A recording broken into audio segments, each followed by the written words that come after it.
ยังว่าแล้วเฮ้ยโอ้โหใจเย็นๆไม่ได้โอ้โหโอ้ยเดี๋ยว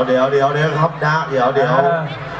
ถ้าพวกเรากำลังสบายจึงตบมือพัน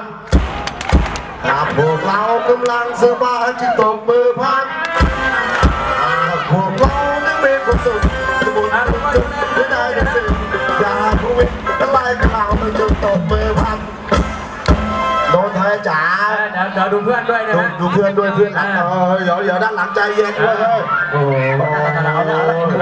ด้านหลังใจเย็นนะพี่เอาไม่เอานะเดี๋ยวใจเย็นครับใจเย็นพี่น้องจ๋า